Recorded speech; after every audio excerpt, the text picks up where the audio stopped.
Updating your payment information on WhatsApp is a straightforward process.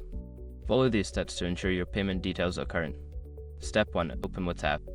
Launch the WhatsApp application on your smartphone. Make sure you are logged into the account you want to update. Step 2. Go to Settings. Tap on the three dots in the top right corner for Android or the bottom right corner for iOS to access the menu. Select Settings from the drop-down list. Step 3. Select Payments. In the Settings menu, look for the Payments option.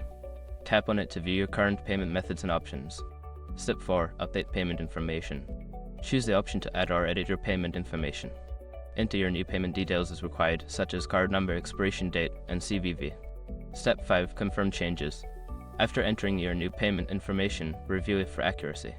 Once confirmed, save the changes to ensure your payment information is updated. Now you have successfully updated your payment information on WhatsApp.